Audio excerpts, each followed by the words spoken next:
Сәлем жолдастар, бұл көзқарас подкастының жаңа эпизоды. Бүгін менде қонақта ерекше жан, бірақ менің подкастымда тек қана ерекше жандар болады.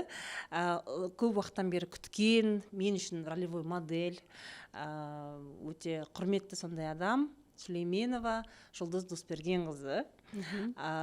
Қош келдіңіз. Рахмет, Роза ханым. Көптен көп рахмет. Шынды айтсам, біз енді Роза ханыммен заңды бірінші оқылымнан кейін таныстық, онлайн негізде таныстық, одан кейін хабарластық, сосын арнайы жоспарлап, мен енді осыдан бір күн бұрын Ақтөбеден келдім, өңірлерді аралап сапарым болды, содан кейін жоспар бойынша міндетті түрде деп әйтеуір уақыт тауып, сол Роза ханымның подкастына келіп тұрмын. Ой, рахмет. Мен өте қуаныштымын.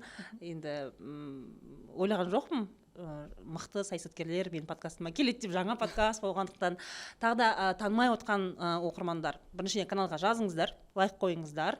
Жұлдыз Досбергенқызы, мәжіліс депутаты және салтанат заңының жобасын тікелей бақылаған, жүргізген және президенттің алдына қол қоюға жіберген кісі. Ол туралы қазір сұраймыз. Көзқарас, адамға болма қас, бостандық үшін сен сана. Тегерек теңдік, еркіндік, тегерек теңдік. Негізі сіз осы подкастқа келмей тұрып, біз командамызбен әбден қонағымыз зерттейміз ғой, былай сіз танимын, баяғыдан сізге жазылғам, қарап отырам.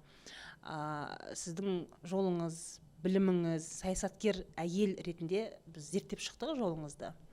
Сіз мұғалімсіз негізінде, педагогсыз. Европада, Азияда, ақш-та барлық жерде оқыдыңыз. Өте ұзақ, өте қалай айтсам болады, ұзақтап емес, әртүрлі мемлекеттерде оқып, білім жинадыңыз. Былай қарасам, мен сізді тек саясаткер әйел ретінде танимын. Бірақ менің подкастымның дәстүрі бойынша, мен әр қонақты бір жеке тұлға ретінде таныстырған жақсы көремін. Сіз қай жақтың қызысыз, бауырларыңыз бар ма, отбасыңыз жайлы қысқаша айтып берсеңіз қалай? Мен негізі Ақтөбе облысы Шалқар ауданы Бершүгір станциясының тумасымын. Негізі енді өзім Шалқар қаласында дүниеге келгем, бірақ менің 9 айлығымда ата-анам өздерінің жұмыс бабымен Бершүгір станциясына көшіп барған. Мамам дәрігер, әкем теміржолшы, мен үйдің үлкенімін. Содан кейін менің туған сіңілім және туған інім бар. Бірақ үйдің үлкені дегенге өздеріңіз білесіздер, үлкен жауапкершілік артады. Сондықтан да мен өмір бақи бір менің мойнымда жүк бар. Жақсы оқу керек, тәртіпті болу керек. Артыңнан келе жатқан інің мен сіңіліңді жаңағыдай қолға ұстап соларға көмектесу керек. Бәрі сенің мойныңда, бірақ енді сіз жақсы психологсыз, көп азаматтардың көзін ашып атасыз. Мен негізі дәл осы ойда 2006 жылға дейін дәл солай болдым. Мен бүкіл ресурсымды кейде сарқып, інім, сіңілім, отбасым деп жүрдім. Бірақ кейін өзімде оқып, жаңағыдай психологиялық, мотивациялық әдебиеттермен танысқаннан кейін мен оларға бір күн айттым. Сендердің өмірлерің өздеріңнің мойнында. Мен болды. Адам болғыларың келе ма, жақсы оқыңдар. Жауапкершілік алыңдар, өздерің бөлек жүресіңдер, маған жауапкершілік артпайсыңдар, мен өзімнің жолыммен, сендер өз жолыңмен. Содан кейінгі менің өмірім мүлдем өзгерді. Оған дейінгіні қарайтын болсақ, менде сондай біреу үшін, біреу мақтаса екен, біреу дұрыс бағасын берсе екен, біреу дұрыс жаңағыдай не қылса екен деген, сондай бір өзімде болмайтын ауыртпашылықтар, болмайтын көп жүк, соның бәрі болды.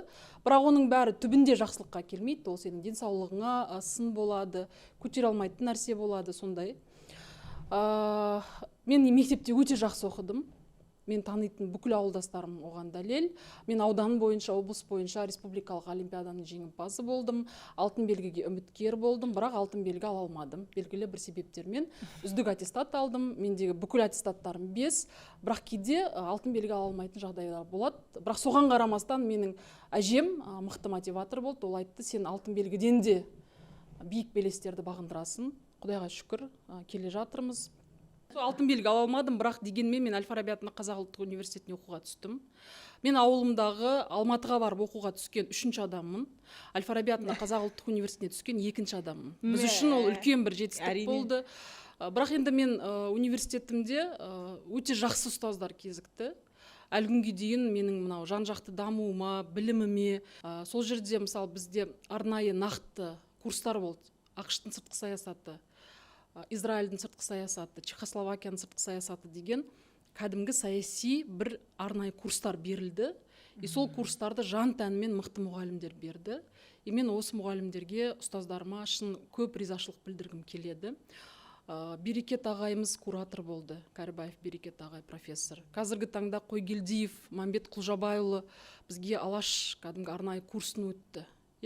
Алаштың саяси элитасының өмірі, саяси несінің барлығын біз Казгуде кәдімгідей енді арнайы курстарда, спецкурстарда оқыдық. Сөйтіп мен 2004 жылы университет бітіргеннен кейін енді мен анам айтты, сен сіңілін Ақтөбеге оқуға түсіп жатыр, сен Ақтөбеге қайтып келуің керексің, сіңіліңе жаңағыдай көмектесуің керексің. Сөйтіп мен келдім. Мен Ақтөбеде 1,5 жыл жұмыс жасадым. Бірақ ол шын айтқанда сен өзіңнің масштабыңа келмейтін басқа кезең болды. Сөйтіп 2006 жылы мен қайтадан Астанаға, Алматыға келіп, Казгуде магистратура жалғастыруды шештім. Сол кезде мен осындай бір шешімге келдім. Содан кейін мен магистратураны тәмамдадым, тұрмысқа шықтым, балам дүниеге келді, PhD-ге түстім. Және оның арасында менде бәрі саяси белсенділік болды. Өйткені мен Казгуде жастар комитетін басқардым. Оның алдында факультеттің профсоюз комитетін басқардым. 2006 жылы, ұмытпасам, мен маслихатқа, Бостандық ауданы бойынша жастар атынан маслихатқа депутаттыққа түстім. Менде сондай амбиция болды. Бірақ біз өте алмай қалдық. Сол кезде мен келіп партияның хатшысына сұрақ қойғам. Біз неге өте алмай қалдық? Біз жастарымыз, біз үлкен белді партияның жастарымыз. Неге деген кезде маған айтты, жастар ретінде тек қана жалауларды ұстап белсенді болу, ол сізге саяси карьера әкелмейді. Сізді халық танысын. Халықтың ортасында дәлелдеңіз, партия өз шақырады деді. Бұл мен үшін нақты бір өмірлік маршрутым болды. Мен бәрін табыстап, барлығынан бас тартып, өзім келіп 159 мектепке қарапайым мұғалім болып жұмысқа тұрдым. Одан кейін өзіңіз білесіз, мен PhD қорғадым, қыздар педагогикалық университетінде жұмыс жасадым, жалпы университеттерде жұмыс жасадым да кейін Назарбаев зияткерлік мектептеріне қатардағы жаңағыдай менеджер болып жұмысымды бастадым. Ол жерде мен 10 шақты жыл жұмыс жасадым. Көрдік, 10 сол 10 жыл жұмыстың ішінде жалпы өзіңнің біліктілігіңді дәлелдеп карьералық өсім болды. Мен Алматы қаласы физика-математика бағытындағы Назарбаев зияткерлік мектебінің директоріне дейінгі кәсіби жолды жүріп өттім. Жай менеджердан. Жай менеджердан. Сондықтан бір нәрсе айтқым келеді. Мен 2020 жылы праймериз басталған кезде мен праймеризге қатыстым. Сондықтан да 2020 жылы мен мектеп директорымын. Медеу ауданында бүкіл мектептер мені таниды, бүкіл жұмысымызды көрсетіп жатырмыз. Сөйтіп мен праймеризге қатыстым. Праймеризде 49 адамның ішінен мен жеңіске жеттім. Үлкен тартысты жеңіс болды, бірақ бұл сол Медеу ауданындағы адамдардың педагогикалық қоғамдастықтың мен танитындығының соның арқасында болды. Негізі ауылда өсіп жатқан қыздар бар, ештеңкеден аянбаңдар. Жақсы білім болса, өздеріңнің істеріңе адалдық болса, ешкімнің жаңағы көлденең дүниелеріне араласпасаңдар, сондай арам дүниеден ада жүрсеңіздер, әйтеуір бір жолдарыңыз болады. Менің негізгі кейсім осы. Өйткені біздің артымызда ешкім болған жоқ. Біз 2000 жылы мамам көрші үйден барып 500 теңгеге китайский сумка келіп беріп, сол сумкаға мен заттарымды тиеп алып, ол жер чемоданда жоқ қой. Сонымен мен Алматыға келгем. Сол келгендегі кейс қазіргі енді біздің тұлға ретіндегі қалыптасу жолымыздың барлығы ол тек қана адал еңбек, тек қана білім. Қандай жерде болса да бәрібір бір-бірімізге көмектесетін қазақы бір мейірімділік бар, қайырымдылық бар, қамқорлық бар. Ол менің де жолымда кездесті, сондықтан да осы нәрсе. Сосын тағы екінші нәрсе, енді мен 7 шақырымда осылай праймеризбен өттім. 7 шақырымда енді шынымды айтсам, мен білім саласына қатысты идеялар айтып жүрдім. Одан кейін қаңтар оқиғасынан кейін енді Алматы қаласының ерекше статус туралы заңға өзгерістер енгіздім. Өйткені көп мәселе болды, сол мәселелерді шешу қажет болды. Сөйтіп 8 шақырылымда мен Аманат партиясының партиялық тізіммен өттім. Сосын сол тізімде, енді мен өзім Ақтөбе облысының тумасымын ғой. енді 24 жыл тұрмасам да әйтеуір дүниеге келген жерім Ақтөбе облысы. Оған да бір пайдамыз тиісін деп Ақтөбе облысына белгілендім. Қазіргі таңда осы Ақтөбе облысына қатысты проблемалар болсын, қандай да мәселе болсын, мен сол облыстың депутаты болып есептелемін. Ақтөбе облысынан қазір неде отырсыз, мәжілісте отырсыз. Өзіңіз мынау заң бойынша, салтанат заңын айтатын болсақ, сол заңды сіз продвигать етемін деп, яғни ұсынамын деп өзіңіз талпындыңыз ба, әлде қалай болды? Негізі 7 шақырылымда мен жалпы маған әйелдер повесткасы онша бір қатты жақын повестка болған жоқ. Мен бірден айтам. Өйткені біз білім саласындамыз. Білім саласында әйелдер өте көп, 90% әйелдер. Ол жерде әйелдердің арасында мойындату, әйелдердің арасында интригадан аман шығу өте қиын, өзіңіз білесіз. Бәсекелестік өте жоғары. Мизогиниялық орта. Ол өте қиын орта. Сондықтан да мен шынында басында как-то әйелдердің тақырыбы деген кезде онша қатты бір серьезно қабылдаған жоқпын. Бірден айтам. 7 шақырылымда мен білім мәселесімен келдім. 7 шақырылымның 2022 жылдан бастап маған денсаулық сақтау мәселесі де жақын бола бастады. Өйткені менің анам дәрігер, туған інім мен туған сіңілім, келінім, күйеу балам бәрі дәрігерлер. Сондықтан да дәрігерлік орта, ол кәдімгідей, ол проблеманы өзіміз білеміз. Сөйтіп дәрігерлер қосылды, сосын мұғалімдер мәселесі қосылды. Бірақ 7 шақырылымдағы маған үнемі тақырыптардың біразы, мысалы инклюзивті білім. Мүгедектігі бар балаларды қалыпты жағдайдағы балалармен қатар отырғызып оқу қалай? Әлемде солай. Әлемде мүгедектігі бар деп оқшау ешкімді өсірмейді. Мысалы біздің ауылда бір мүгедектігі бар бала болды, ол баланың бүкіл ауыртпалығы соның анасында болды. Анасы ана баланы арқалап көтеріп далаға шығарады, кіргізеді. Тіпті соңында мамасы шөгіп кетті. Шын айтқанда бүкіл қиындық сол мамасының мойнында. Біздің қоғам ондай азаматтарды көрсетпейтін сондай қоғам болды ғой. Ол бертін келе ғой. 2019 жылдан бастап мемлекет басшысы инклюзивті қоғам деп айта бастады. Мүгедектігі бар азаматтардың қалыпты жағдайдағы азаматтармен тең құқығы бар екендігін қоғам алғаш рет ести бастады. Шын айтқанда ол бір шетінен қорқынышты, бірақ бір шетінен біз бұған баруымыз қажет. Енді мен мектеп директор ретінде менде 8 бала сондай болды. Оның біреуі коляскамен қозғалатын бала болды. Шын айтқанда мен басында инклюзивті білім берем деп, біздің мектеп енді бүкіл жағдай жасалған мектеп қой. Соның өзінде маған мұғалімдер жетіп келіп айтады да, мен жаңағы балаға қалай бағалаймын? Мен ол баланың бағасын көтеріп қоюым керек па, қалай қоюым керек? Яғни онда бір мүсәпірлеп жаңағыдай аяушылық басымда. Сонда менің түсінгенім біздің педагогикада да кәдімгі мүгедектігі бар баланы қалыпты жағдайдағы баламен тең көру мәселесі мүлдем жоқ екендігін байқадық. Сөйтіп біз мектебімізді 1 жыл инклюзивті білім бойынша оқыттық. Қалай бағалау керек, ол балаға қалай қарау керек. Басқа классындағы балалар ол балаға буллинг жасамас үшін не істеу керек. Сол классындағы ата-аналар қауымдастығымен қалай коммуникация жасау керек. Коллаборация қалай болады деген кезде біз бастан аяқ оқыттық.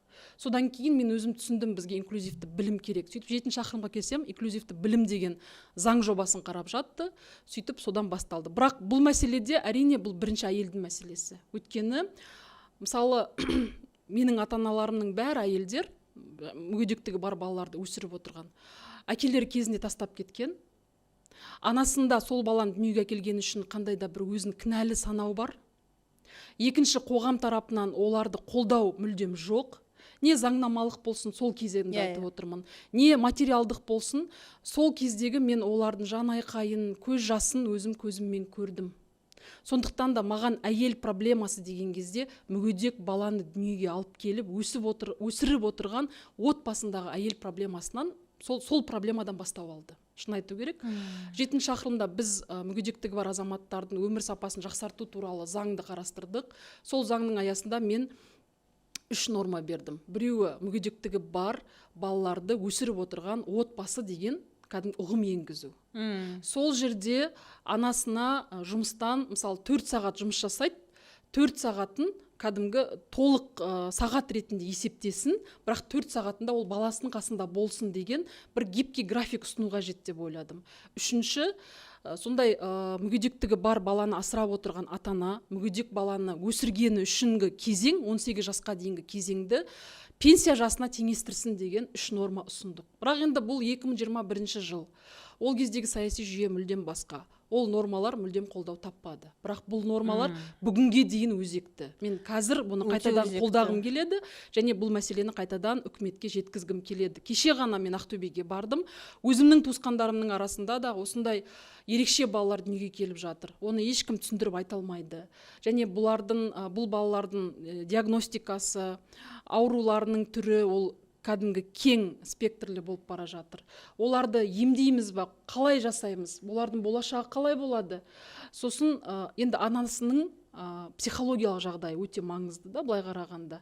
Өйткені ол әйел сарқылады, өйткені ол өзін айтып жүрмін ғой, кінәлі санайды, қалай қыламын. Ал егер ол баланың шын мәніндегі несі, сөйтіп мен әйелдер тақырыбына сол тақырыппен бірінші келдім. Одан кейін бізде жалғыз басты аналар келді. Мысалы, отбасы банкте 2% кредит береді, толық емес отбасылар мен көп балалы отбасыларға. Сол жердегі толық емес отбасыларды алып тастаған. Бұл 2022 жыл. Осы жолы маған ажырасқан әйелдер және асыраушысынан айырылған әйелдер келді. Мен мысалы ол категорияны танымайтынмын. Біз үшін бәрі бір әйел секілді, бірақ ол категория өзі бөлінеді екен. Ажырасқандар бір бөлек. Сонымен қатар тұрмысқа шықпай өздері үшін бала тапқан әйелдер тоже толық емес отбасылар болып саналады. Сонымен қатар асыраушысынан айырылған, яғни бізше айтқанда енді кәдімгі жесір аналар. Енді заңды алып қарайтын болсақ, әлеуметтік категориялар заңында бұл категория мүлдем жоқ. Мен бұл туралы хат жазамын, маған министрлік жауап береді. Біздің ұлттық салт дәстүрімізге қарсы болғандықтан біз бұны тек қана толық емес отбасылар деп қана санаймыз деп. Ал біз әлеуметтік кодекс жазып жатырмыз, и мен оларға қайта-қайта хат жазам. Қалайша? Бұл кісілерге бөлек категория берілу керек. Бұл кісілердің құқықтық мәртебесі болу керек. Бұл кісілерге әлеуметтік төлемнен бөлек, жалпы бұл үйде өсіп жатқан балалардың жаңағыдай интеллектуалды дамуы, физикалық дамуы, эмоционалды дамуына мемлекет көңіл бөлу керек деп мен қайта-қайта хат жаза бастаймын. Сөйтіп біздің 7-ші шақырылым аяқталды. 7-ші шақырылым білесіздер, бізде ерте таратылды. Сосын біз 8-ші шақырылымға сайлау алды, кезең басталды, солай и әлеуметтік кодекс бізбен емес сенатпен қабылданды. Содан кейін енді мен өзім нақты түсіндім. Әйел проблемасы ол біздің баршамыздың проблемамыз. Әйелдің проблемасын тек қана әйел мәселесімен айналысып жүрген бөлек белсенді әйелдер ғана емес, жалпы әйел депутат болып келген азамат, оның идентификациясы әйел парламентарий. Оның нақты миссиясы бар, яғни қоғамдағы әлеуметтік проблемалардың шешу тетігі әйелдің проблемасын шешу тетігімен байланысты. Яғни бұл да өзіңіз көріп отырсыз, саяси тәжірибемен келген бір ұстаным болды. Сөйтіп 8-ші шақырылымға келдік. 8-ші шақырылым өзіңіз білесіз, конституциялық реформаның негізінде жаңа саяси жүйемен келді. Ол жерде 6 фракция келді. Оның ішінде өмірде ОСДП, яғни оппозициялық партия келмеген, алғаш рет оппозициялық партия келді. Алғаш рет жастар атынан, бизнесмендер атынан республика партиясы келді. Енді аманат екі бастан біз парламенттік көпшілік партиясымыз өзіміздің жаңағы даусымызды жинап келдік. Одан бөлек бұл жолы бір мандатты парламенттің депутаттары келді. Бір мандатты сайлау округынан сайланған. Яғни халық өзі тікелей сайлаған. Республика бойынша 29 бір мандатты округ бар. Бұл жерде мен тағы астын сызып айтқым келеді. Бұл жерден бізде небәрі 2-ақ әйел сайланды. Яғни бүкіл біздің ел сайлаушыларымыз небәрі 2-ақ әйелді, 29 округтан 2-ақ әйел ғана депутат, қалған 27-сі ер азаматтар. Сол бүгінгі күннің шындығы осы, саясаттағы әйелдердің шындығы, пайызы деп бәлен түген деп айтады, шындығы осы. Бір мандатты округ халық тікелей сайлайды, сол кезде тек қана 2-ақ әйелді сайлап отыр. Бұл біздің бүгінгі таңдағы жалпы әйелге сенім, әйелге таңдау деген кезде біз осы факторды атап өтуіміз қажет. Сөйтіп бізде Халида Ажыгулова деген заңгер бар халықаралық деңгейде, ол қайта-қайта Фейсбукты жаза бастады. 8-ші шақырылым, егер сендер 8-ші шақырылым деп өздеріңді мойындатқыларың келсе, отбасылық зорлық-зомбылық заңы 21-ші жылы қайтарылған, ол заңды қабылдауларыңыз қажет. Егер ол заң қабылданбаса, онда орындарыңыз көк тиын. Енді ол кісі қатты-қатты орыс тілінде жазады. Сөйтіп жазды. Содан біз әлеуметтік мәдени даму комитеті бар, төрағасы Аймағамбетов Асхат, мен сол кісінің алдында мәселе көтердім. Осындай мәселе қайта-қайта келіп жатыр. Не істейміз? Сөйтіп біз бірінші рет сәуір айында дөңгелек стол өткіздік. Оған ұлттық құрылтайдың мүшелері, сонымен қатар президенттік ұлттық комиссияның мүшелерінің барлығы қатысты. Әрине өте талқылау, өте қызу, өте тартысты талқылау негізіндегі үлкен бір талқы болды. Біздің түсінгеніміз 2017 жылдан бастап бізде денсаулыққа қасақана жеңіл зиян келтіру және ұрып соғу баптары декриминализацияланған, яғни оны алып тастағанда әкімшілік құқық бұзушылық кодексқа салған. Содан бері бізде отбасылық тұрмыстық зорлық зомбылық 3 есеге дейін өскен. Оның ішінде әйел өлімі, оның ішінде мына баланың қауіпсіздік мәселелері өте қатты өскен. Бұлған бізге көп зерттеулер алып келді, көп мәселелер ортаға салынды. Біз соны түсінгеніміз, яғни осы 2 бапты криминализацияламай, басқа нәрсеге былай мойын бұруға болмайды. Қалғанның бәрі ол былай қарағанда паркетті, пластикалық та, анау күре тамыры. Сөйтіп біз заңды дайындап бастадық. Жаздың күні дайындап. Былтыр сәуірде сіздер дөңгелек стол болды, одан кейін бастадыңыздар. Енді саяси процедура қалай, заңның қабылдау процедурасы қалай? Сіз заң туралы өзіңіздің нормаларыңызды жазасыз, ол заң емес. Ол заңның жобасы емес, ол тек қана заңның концепциясы, тұжырымдамасы. Жоба деп аталғанға дейін. Үкіметке кетеді. Үкіметтегі бүкіл министрлік ол нормаларға өзінің пайымын береді. Егер ол оң болса, оң қорытынды береді, егер жоқ десе, онда теріс қорытынды болады. Сөйтіп, оң қорытынды алғаннан кейін үкіметте әділет министрлігінің жанында заңдарды қабылдау туралы ведомствоаралық комиссия бар. Ол комиссияға кезіндегі депутаттар, заңгерлер, құқықтық институттардың директорлары, үлкен мүйізі қарағайдай заңгерлер қатысады. Одан да өту екі талай. Мысалы, мен кітапханашылардың заңын 3 рет дегенде әрең өткіздім, сол МВК-дан. Өйткені ол жерде әрқайсының ашық дауыс береді, жабық дауыс береді, кейде білмей қаласың кім саған қарсы дауыс бергендігін. Сол жерде талқылау болды. Бірінші талқыда бізде егер денсаулыққа қасақана жеңіл зиян келтіру, ұрып соғу қылмыс болса, онда бізде мысалы мемлекетке қызметке барғысы келетін, әкесі анасын ұрған, бірақ енді оның баласы мемлекеттік қызметке бара алмайды ғой.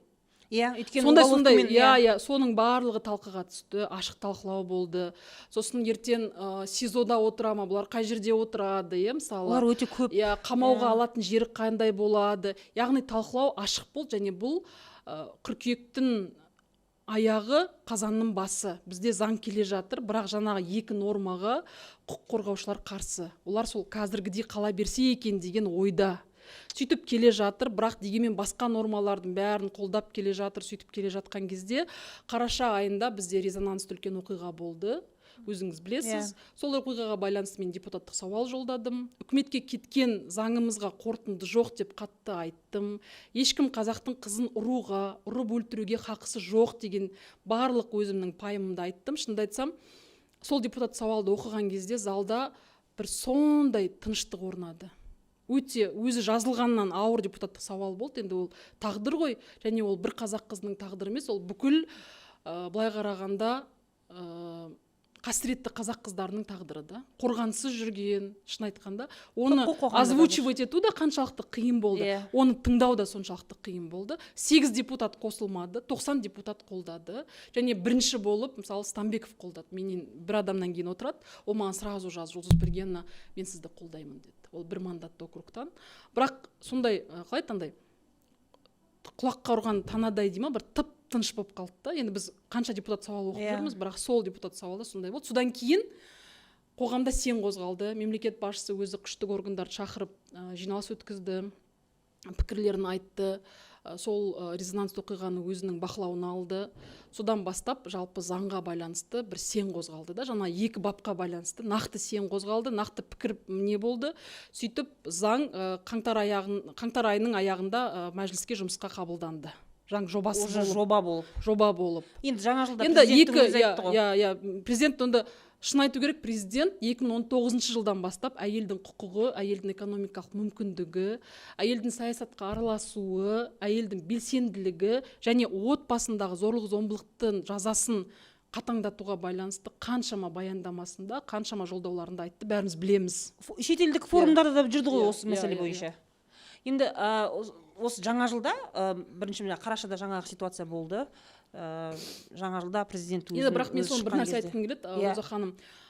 бұл ситуациямен байланыстырып атат, бірақ бұл сәйкестік. Иә. Бұл сәйкестік. Ол Бұл тез екі қабылданбайды, баптың иә. криминализациялануына шын мәнінде енді былай қарағанда кәдімгі рөлі болды. Бірақ заңды біз бастап кеттік оған дейін, талқылаулар оған дейін болып жатты, оған дейін жаңа келіспеушіліктен бәрі сол оқиғаға дейін болып жатты. Оқиға бір сенді қозғады. Оқиғаға байланысты қоғамда әйелдер, оның ішінде адвокат әйелдер, заңгерлер өре түрегелді.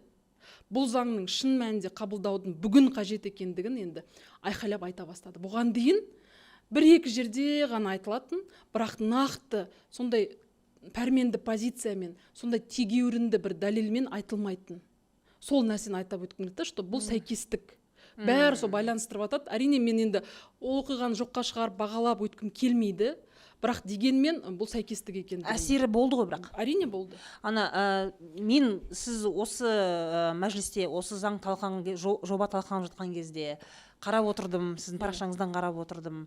Білем, ақпан айының 24 ақпан айының соңында сіз мәжілістен құптап сенатқа қарай жібердіңіз. Содан әлі жоқ. Біз 8 мартты күттік. Одан кейін наурызды күттік. Әйтеуір бір әйелдерге бірдеңе болар деп. Сөйтіп, әрине бізде неге ондай халықта ондай не туды да, яғни тездетіп қабылдап жіберді деген. Өйткені расында біз 8 наурызда күттік, біз білеміз ол заңның қабылдану керек екен. Сөйтіп жаңағы әйгілі соттың ортасында, сол 15 сәуірде қол қойылған жоқ па? Жоқ, енді бұл ол жерде процедуралық нәрселер болды, қазір оны нақты айтып өткен еді, бірақ бұл заңның қабылдануына мемлекет басшысының нақты позициясы көмектесті. Егер саяси нақты пәрменді позициясы болмағанда, тапсырмалар болмағанда, әрине өте қиынға соғатын еді. Тағы да қабылданбайтын бе? 21 жылы қайтарып жіберді ғой. 21 жылы қайтарылып жіберді. 21 жылғы енді ол жерде қоғамдастық қарсы болды ғой. Өзіңіз білесіз ғой. Қоғамда антиваксерлар бар, кәдімгі қарсы үлкен жаңағыдай не жүрді? Жүйелі қарсылық болды, соған байланысты болды. Ал бұл жолы қоғамның басым көпшілігі қолдады. Енді басында қалай болады деп ойладық, бірақ мен енді қараша айындағы резонансты оқиғадан кейін өзім шын айтсам қатты ойландым. Әрине біздің басымызда бұндай жағдай болған жоқ. Өйткені біздің ата-аналарымыз мүлдем басқа адамдар. Біз тұрмыс құрып, келін болып түскен отбасымыз жақсы адамдар болып, әйтеуір Құдайға шүкір жаңағы жақсы болды. Бірақ сенің қоғамында болып жатқан оқиға ертең сенің үйіңе келмейтініне кім кепіл? Бүгін сен депутат болып отырғанда, қолында осындай мүмкіндік болғанда, неге қазақ қыздарына осы жағдайды кәдімгідей өзіңнің мүмкіндігінше бір іс-әрекетпен дәлелдемеске деген ой болды. Сөйтіп, мен жұмыс тобының жетекшілігіне парламенттің барлығы сенім танытты, рахмет. Енді авторы ретінде жұмыс тобын жетекшілік еттім. Шын айту керек, мен сол уақытта кәдімгідей тек қана күндіз-түні ойлағаным осы заң болды, осы заңның нормалары болды, осы заңдағы талқыланған қарсы пікірлерге қандай аргумент айтуымыз қажет, чтобы ол пікірлер азайсын деген ойлар болды. Мен бір суббота, бір воскресенье демалған жоқпыз. Біздің жұмыс тобымыз 63 адамнан тұрды. Оның ішінде жоғары сот, бас прокуратура, сонымен қатар сот әкімшілігі, әділет министрлігі, тағы қандай осындай күштік органдар болды. Осы күштік органдармен біз бір күн, бір түн демалмай, былай қарағанда заңды, нақты, дәлелді кәдімгідей өткіздік. Енді әрі қарай бұл мәжілісте қабылданады. Енді мәжілістен кейін сенат мақұлдау керек. Сенаттың өзінің процедуралық несі бар. Сол күндерді олар толық пайдаланды, олар толық талқылады. Содан кейін енді олар қайтармай заңды қабылдады. Сондықтан олар соттың процесіне байланысты емес, бұл өзіміздің заң қабылдаудың регламенттік процедурасына байланысты. Біз сол процедураның бәрін ашық, негізді, соның бәрін жаңағыдай уақытылы қарастырдық.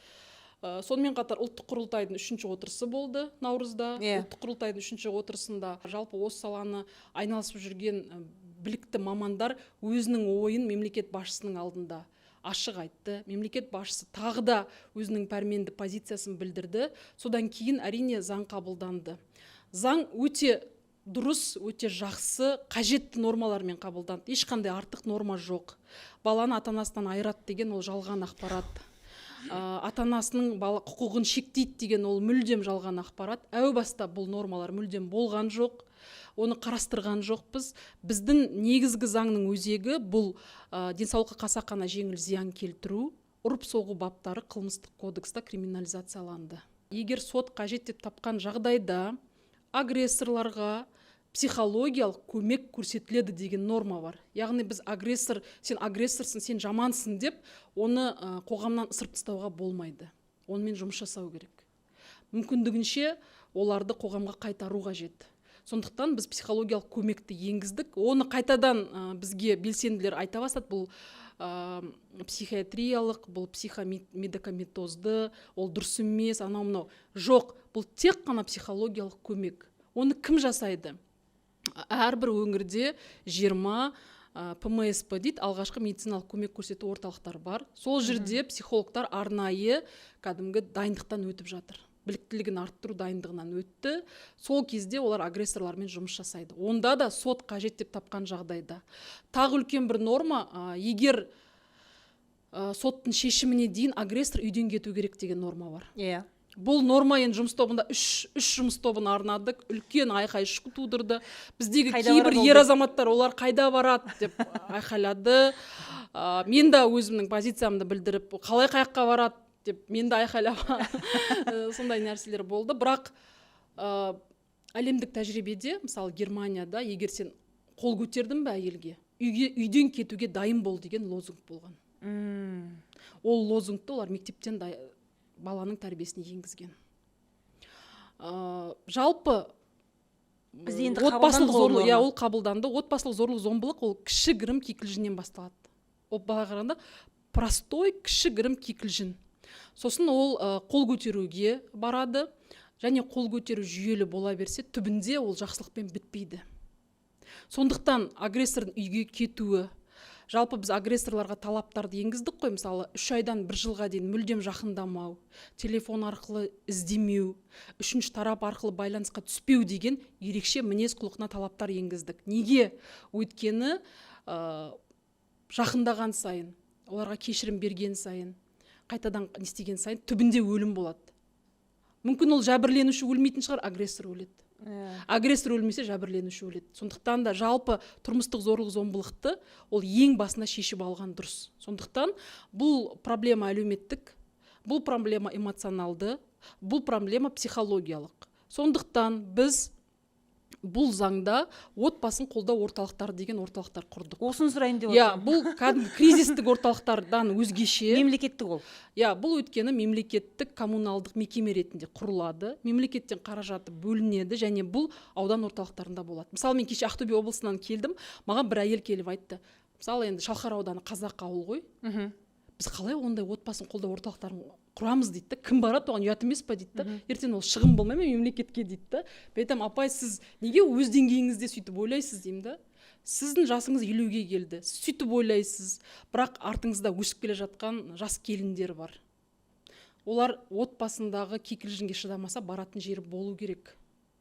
Сосын деп қалды. Яғни бұл нені көрсетеді? Біз әлі аудан орталықтарына барып түсіндірме жұмыстарын жасауымыз керек. Енді бұл жай ғана кризис орталығы сияқты, жаңағы үйде кикілжің болған кезде баратын орталықтан бұның миссиясы өзгеше. Бұл жерде некеге тұрғысы келетін 2 жас некесіне дейін тренинг өткізіледі оларға. Наконец-то. Неужели осыны енді кіргізді? Енді бұлар заң 15 күні.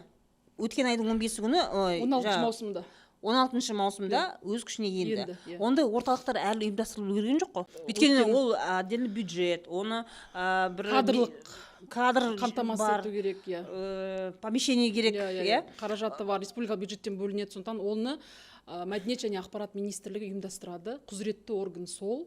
Әкімдіктердің ішінде, мысалы аудан әкімдіктеріндегі еңбек әлеуметтік қорғау департаментінің аясында ұйымдастырылады. Ол жерде неге? Өйткені әлеуметтік кодекстің аясында қиын жағдайға тап болған отбасыларды ерте айқындау, ерте тану деген бір бағдарлама бар ма? Сол үшін мобильді топтар құрылады. Мобильді топтар өздері үйді аралап, сондай жағдайдағы отбасыларды анықтау керек. Сол отбасыларды анықтау үшін бұл еңбек және халықты әлеуметтік қорғау департаментіне қарасты болғандықтан осы мекеме соның арасында қарастырады. Бірақ олардың бүкіл методологиялық қамтамасыз етуі, идеологиясы, миссиясын мәдениет және ақпарат министрлігі ұйымдастырады. Енді мынау некесіне тұратын 2 жастқа тренинг өткізу бір мәселе, екінші мәселе ажырасудың алдында қалған жастарға, қиын жағдайға тап болған жастарға да консультация беру. Сонымен қатар жаңағыдай үйінде кикілжің болған жастарға, азаматтарға сондай уақытша тұруға мүмкіндік беру. Бір айға дейін, иә? Оны енді мен шынымды айтсам, жалпы уақытын аз белгілеу керек деп ойлаймын. Неге? Өйткені уақытты берген сайын азаматтар, біздің мақсатымыз ажырастыруда емес. Біздің мақсат жалпы отбасы болу қиын. Отбасы боласың ба, еркектің жауапкершілігі осы, әйелдің жауапкершілігі осы. Еркектің міндеті осы, әйелдің міндеті осы деген нәрсені үйрету. Оның психологиялық аспектісі осы, құқықтық аспектісі осы, әлеуметтік аспектісі осы деген нәрсені үйрету. Сондықтан біз бұны заңға енгізіп отырмыз. Бұған дейін бұндай мәселе болған емес. Бұндай мәселенің барлығын заңда жазу бұған дейін енді абсурдты көретін. Бірақ қазіргі өмірдің сұранысы қандай? Бұл мәселенің бәрін егжей-тегжейлі заңға жазуымыз қажет болды. Енді сіз психологиялық жаңағы қызметті өзіңіз жақсы білесіз. Біз қазір келесі этап психологиялық қызмет туралы заң жасап жатырмыз. Наконец-то. Неге? Қуанатын болдық қой. Мысалы, адвокаттың қызметі лицензияланған. Біздің ойымызша психологтың да қызметі лицензиялануы қажет. Өте дұрыс. Қазіргі таңда мысалы қызыл жіп байла, бәлен түген деген псевдопсихологтар өте көбейіп кетті, өзіңіз жақсы білесіз. Ол біздің азаматтарымызға керісінше кері әсер етуде. Ал психолог ол кәдімгі кәсіби біліктілігі бар, өзінің нақты сертификациясы бар, лицензиясы бар маман болу керек. Енді мен психология туралы көп зерттеп қарадым, өзіңізге де белгілі. Жалпы кеңес одағы кезінде Ресейде, ол кезде Москвада, бір университет Москвада, 2 университет Санкт-Петербургта тек 3-ақ жерде ғана психологтар дайындайтын болған. Және ол психологтар элитный мамандық болған, саяси элитаның, партияның элитаның балалары ғана оқитын болған. Неге? Өйткені отаршылдық езгідегі мемлекеттің саяси жүйесі үшін өзінің психологиясын меңгерген еркін адамдар қажет емес еді. Біздің қоғамдағы психология ғылымның кенже дамуы, психологияға бір жындыхана секілді дұрыс қабылдамауы, кеш келуінің негізгі себебі сол кеңес одағы кезінде қалыптасып қалған жүйе. Психологқа бару, ол жындыханаға бару деген сияқты. Мысалы, ер азаматтардың көбісі психологтың көмегіне жүгінбейді. Ол бір әлсіздік, бір ұят деген сияқты. Енді қазір жаңа кризистің центрада айтасыз ғой, бір айдай уақыт. Қалай ойлайсыз? Мысалы, алдында сіз көрдіңіз ғой, хабар телеарнасының бағдарламасы болды бірақ деген. Сол жерде агрессормен оның құрбанын уже ажырасып қойған екеуі. Заңды түрде емес, бірақ бірге тұрмайды, өйткені агрессор екеуін қоспақ болды, бағдарламаның өзі. Осындай мемлекет тарапынан ашылған осындай орталықтарда сол хабар арнасындағы сияқты екі жақты қосып жіберетін сондай жайттар болады деп қорықпайсыз ба? Бұл жердегі мәселе, жаңа арнадағы мәселе, бұл біздің журналистердің журналист ретіндегі профессионалды этиканың болмауы. Бірінші себеп сол. Былай қарағанда сізбен бізге бұл кәдімгі қарапайым этика ғой енді. Баласы жылаған, мама бармашы, мектеп бармашы деп айтқан ғой. Ертең мектептегі оқушыларым көреді, қалай болады деген. Соған қарамастан күштеп әкеліп, болмайтын нәрседе, оның жеке шекарасынан өтіп, бұның барлығы шын айтқанда ең бірінші журналистің профессионалды этикасының болмауы. Бұл нені көрсетеді? Енді университеттер диплом бермес бұрын сол этикаға үйрету керек. Ал үлкен медиа компаниялар жұмысқа алмас бұрын, мысалы біз қазір мұғалімге алмас бұрын, мұғалім біліктілік тестін тапсырады ғой, білесіз ғой. Соңғы 3 жылда біліктілік тестінен өте алмаса, ол болды, мектепке кіре алмайды. Сол сияқты журналистерге де этика, профессионалды этика, осы зорлық-зомбылық тақырыбын насихаттау, көрсету, айту, уәж айтуда бәлкім осындай бір емтихан тапсыру керек шығар. Қазір журналистер маған қарсы шығып пікір айтуы мүмкін, бірақ енді шын айтқанда бұл өте бір ұят нәрсе болды. Мен мысалы әлі күнге дейін қатты алаңдаймын. Сол әйел қалай екен жағдайы? Кеше жаңа шықты. Иә. Сол кризис центрде тұрып жатыр, жұмыс істеп жатыр. Заңды түрде енді ажырасыпты. Иә. Күйеуімен. Иә. Бұл дегеніміз енді ол алимент төлеткізеді, кішкене бір жағдай дұрыс. Сосын мысалы сол жерде әйтеуір достаса екен деп көрсетіп, ол әйелдің жылағанын естіген шығарсыз, иә? Мысалы мен 20 минуттан кейін әрі қарай көре алмадым. Өйткені мен шыдай алмадым оны. Көру мүмкін емес. Жалпы сол жердегі әйелдің еңіреп тұрып жылаған көз жасы, менің ойымша, үйінде отбасылық зорлық-зомбылық болып отырған әйелдердің барлығының көз жасы. Ол көз жасты естіп өскен баланың психологиялық жағдайы қандай? Психологиялық травма деңгейі қандай? Мысалы, қазір заңға қарсылық айтатын бүкіл азаматтар соны ойлану керек деп ойлаймын да. Менің ойымша, кризистік орталықтар ол жерде нақты өзінің енді мәдениет және ақпарат министрлігіне қарайтын болғандықтан бұл жерде үш жақты бір үлкен бағдарлама қалыптасады. Кірген кезде қол қояды. Менің ойымша, қандай нәрселерге нұсқаулық болу керек. Сонымен қатар жаңа кризистік орталық тарапынан да өзінің нақты міндеттеме нұсқаулығы болу керек. Және осы мәселені ақпараттандыруға байланысты бір этикалық кодекс нормалары қалыптастыру керек. Бізде бүгінгі таңда бұл норма жоқ. Өйткені бізде заң болмады. Заңға дейін сәйкесінше бұның барлығы әрбір отбасы өзінің ішінде шешетін мәселе деп қарады. Сондықтан біз осыны соншама ушықтырып алдық. Сосын сіз байқаған шығарсыз, ол жерде эфирдің аяғына дейін бір әйелді кінәлі қылып көрсету болды, бір астарлы. Не болыпты, нормально ғой, келіп тұр ғой. Тек қана қоғам өре түрегеліп, қоғам жаңағыдай қатты айтқанда ғана барып оның беті бер қарады да, былай қарағанда. Бағдарлама авторларының өзі сол бағдарламаға дайындық барысында, менің ойымша, олар әйелді мындай кінәлап келген сияқты. Нормально ер азамат келіп тұр деген сияқты. Солай сияқты. Жалпы осы жағдай бар, мынау резонансный сот бар. Осы жағдай бәрі бірмен бір келгеннен кейін, мен ойлаймын, қазір көп әйелдер көбісі түсініп жатыр. Бірақ ер азаматтардың түсіну жағы қиын болып жатыр. Әлі де сондай бір сексистік көзқарас бар, әйелді төмендету бар. Ажырасам десе, онда ер азамат емес, әйел кінәлі. Әлі күнге дейін ұрса тілден тапты. Осы заңды қолдаған азаматтарға, қыздарға көп ризашылық білдіргім келеді. Оның ішінде сізге де, мысалы, біз бірінші оқылымда өте қиындықпен өткіздік. Мен шынымды айтсам, бірінші оқылымға баратын күні мен ұйықтамадым.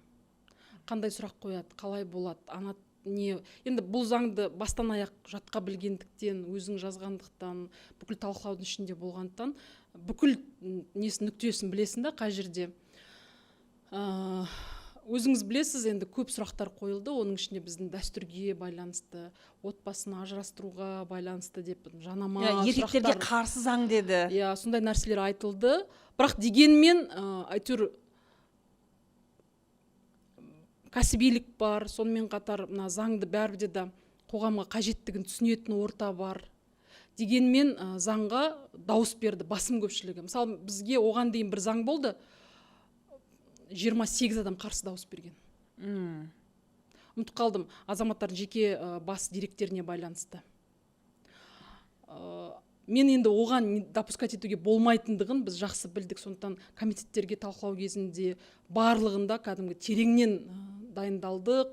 Енді әрине парламенттің, бірақ дегенмен басым көпшілік депутаттары бұл заңды өздерінің жүрек қалауымен қолдады. Оны да атап өткім келеді. Біз телевизорда басқасын көрдік. Мен ана бір момент бар ғой. Жаңағыдай сізге жан жақтан талап сұрақ қойып жатыр.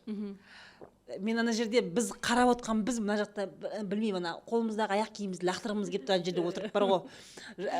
Бірақ сізді түр бермейсіз ғой. Жоқ, бұл заң қоғамға деген сияқты.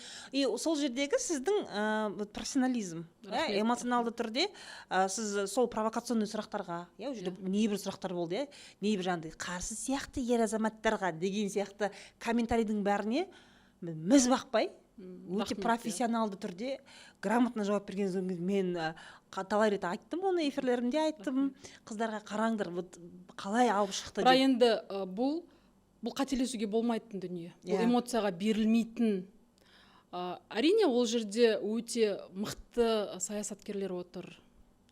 Саясатта, саясаттың жілігін шағып майын ішкен үлкен аға буын азаматтар қай жерден шатастырамыз, қай жерден жаңылыстырамыз деп енді барын салды, оны мойындаймын. бірақ дегенмен бұл бүкіл қазақ қыздарының, қазақ әйелдерінің қорғансыз күнін бір дұрыс жолға салудың негізгі заңы болды. Сондықтан қателесуге менің хақым болған жоқ. Эмоцияға беріліп айтатын сөзді айтып тастауға да болатын еді. Енді сөзді қатырасың ғой ол жерде. Бірақ сенің бүгінгі сол жердегі қатты эмоцияң ол ертең дауыс беретін. 5 минуттан кейінгі дауыс беретін ер азаматтар. Сондықтан да ол жерде ұстамдылық пен салиқалық таныту қажет болды. Мен заңды қорғадым, сосын келіп орныма отырдым, дауыс бердім. Уф дедік. Өткені 5-6 адам қарсы болды, жаңағыда 3 қарсы, 2 қалыс па, сондай болды. И то ол бірінші заңда емес, екінші заңда сондай. Мен осы жерде өзім оқырмандарыма мына жерде монтаж жасайтын жігітке айтқым келіп тұр. Мына жерде кадр бар, кино «Спасти рядового Райна» деген кинодан кадр бар. Райан деген солдатты былай сүйреп, соғыстың ішінде, атыстың ішінде. Мен сол киномен сіздің жаңағы выступлениеңізді көрген кезде менде сондай ассоциация болды да. Сіз ана жерде жаңағы заңды қаншама неше түрлі сұрақтармен сізді былай тиіседі, мына жақтан тексереді, мына жақта сіз міз бақпай бәріне жауап бердіңіз да. Тура сол соғыста жаңағы Райанды сүйреп келатқан әскер сияқты. Солай мен көз алдыма солай елестеді. Мағам да көп айтады эфирде, мен осындай әлеуметтік мәселелерді көп көтергендіктен сізге депутат болу керек, сізге депутат болу керек дейді. Мен айтам, мен депутат болсам, ана жерде мен Жұлдыз Досберген сияқты вообще мен ондай адам емес. Мен барсам ана жерде айғайлап болу керек. Барып айғайлап қағаз лақтырып, сен неге өйтіп айтасың, сен есің дұрыс па? Жоқ, енді айқайлайтындар да кезегі келеді, ол кезде де болу керек. Біз енді қазіргі саяси жүйеде айқайлап дәлелдегеннен гөрі эмоцияға берілмей, салиқалықпен дәлелдеу, бұл әрине өте қиын. Ол коммуникацияның заңдылығы да сондай. Рахмет сізге, мен өзімнің оқырмандарымның атынан да, өзімнің атынан да сондай рахмет айтқым келеді. Біз үшін бұл керек заң болды. Біз сол күн жыладық. Біз оқырмандармен жиналып өзіміз жыладық. Ой, сейчас тоже заплачу. Жыламаңыз. Мен енді жылауға неге мүмкіндік болған жоқ, өйткені эмоцияға берілуге болмайтын болды. Бірақ мен майдың 1-нен 10-на дейінгі демалыс күндерде мен 10 күн демалдым. Мен үндемей демалдым. Неге? Өйткені енді өз-өзіме келу керек болды. Соншалықты шаршадым. Соншалықты бір шын сарқылатын кез сияқты болды. Оны да түсіну керек. Бірақ мен бір нәрсе айтқым келеді, қыздар, саясатқа келіңіздер. Саясатта әлеуметтік проблемалардың шешілуі сіздерге байланысты, сіздердің біліктілігіңізге байланысты. Жалпы саясатқа оның әйел болған үшін келу вообще қажет жоқ. Юбка киген үшін келу мүлдем қажеті жоқ. Мен бұған дейін де айтқам, саясатта мәселені юбка немесе шалбар шешпейді. Саясатта біліктілік, табандылық, профессионалдылық шешеді. Егер сіз саясатқа барғыңыз келе ма, онда оқыңыз. Дайындалыңыз. Саясат ол оңайдың шаруасы емес. Саясатта сіздерге есігін айқара ашып, құшағын айқара ашып, ойбай, мен сені жетелеймін, дайындаймын, ойбай келе қал деген ешкім жоқ. Сен келдің ба, сен сүріндіруге, итер жіберуге, құлат жіберуге дайын тұратын мыңдаған адамдар бар. Ол саясаттың өзінің, қалай айтсақ екен, заңдылығы сондай. Бұл жерде ең мықты ғана дәлелдейді, мықты ғана қалады, мықты ғана өзінің несін алып кетеді. Сондықтан да қыздар, саясатқа келіңіздер. Білікті қыздардың, Роза Ашырбаева секілді мінезді қыздардың, халыққа айтары бар қыздардың орны саясат. Саясат сапалы болу үшін, саясаттағы шешімдер халыққа бағытталу үшін бізге осындай үні көпшілікке жететін қыздар керек. Сондықтан да менің ойымша сіздер секілді халықтың көзін ашып жүрген, ағартушылықпен айналысып жүрген әйелдер болашақта саясатқа келеді. Ол халықтың өзі алып келеді. Ол өзінің таңдауы солай болады. Мысалы, қызық айтайын мен сізге, мен кеше Ақтөбеге бардым. Ақтөбеде біраз жерде әкімдерді халық өзі таңдап жатыр. Ол уже таңдап жатыр, сайлау болып жатыр, аудан әкімдері, ауыл әкімдері. И кеше маған айтады, Нұраны біз сайладық, бірақ әкім қазір жоқ дейді. Мен айтам да, енді ағайындар, сендер өздерін сайладыңдар, өздерін аяқпен барып, соған мандат бердіңдер. Соған әкім деген құзыреттілік беріңдер. Енді сол әкімді жақсы әкім болып жұмыс жасауына қоғамдық бақылау орнатыңдар. 5 жыл бұрын әкім сайлаймын деген ой ұйқыларыңа да кірмеген. Енді сол әкімді сайлаттыңдар ма? Онда сол сайлағанға жауапкершілік алыңдар. Ешкім мәжілістен келіп сендердің әкімдердің жұмысын дұрыстап бермейді, өйткені сендер өздерін таңдадыңдар. бүгін ұнамайды, екіншіде сендер уже түсінесіңдер қандай әкім керек. Кішкене пысықтауды, жұмыс істейтінін, жай бос сөйлей беретіндер Енді емес, иә. суға кеткен ауылда кетіп қалған әкім, енді ол қандай әкім? Аяғына дейін жүріп әкім болу керек. Өз сайлауға түсті ғой, ешкім оны міндеттеген жоқ, ешкім күштеген жоқ, әкім болам деді. Ауылдың әйел әкімдер мүлдем жоқ деп жатыр да. Менің ойымша келесіде енді әйелдерге олар дауыс береді, өткен әйелдер, олар жауапкершілігі мүлдем басқа, олардың миссияны түсінуі мүлдем басқа. Және осы ауылдарда, осы аудандарда әйелдер болса, мүмкін суға да кетпейтін беді. Енді ол менің ойым, мүмкін көп адаматтар ренжіп маған қарсы пікір айтуы мүмкін, бірақ менің бұл ойым. Енді қабылдасаңыздар да, қабылдамасаңыздар да, мен сөйтіп ойлаймын. Ауылда әкім болса, әйел әкімі әйтеуір 30 күн бұрын алдын алып, жаңағы ұйымдарға барып, дамбы салғызып, жүкіріп, халыққа айтып, әйтеуір бір нәрсе жасайтын еді. Әйел ойбайлайды ғой, бірдеңе. Жайбарақат жатпайтын еді деп ойлаймын. Сондықтан да алдағы сайлауларда халық, құрметті халайық, шын мәнінде жауапкершілікпен келу керек. Ертеңгі бұл әкімнің жұмысына сіздер құзыреттілік бердіңіздер. Ешкім оны құзыреттілік берген жоқ. Сәйкесінше сол құзыреттілікке жауапкершілік алуды да үйрену керек. Бізде енді бұндай нәрсе болған жоқ қой. Біз осы 30 жыл тәуелсіздікте бізге әкімді алып келіп қояды. Болды, осы әкім екен ғой деп осыған нәрсеге үйрендік қой. Бірақ өзің сайлаған әкім бірінші сайлауда жауапкершілік.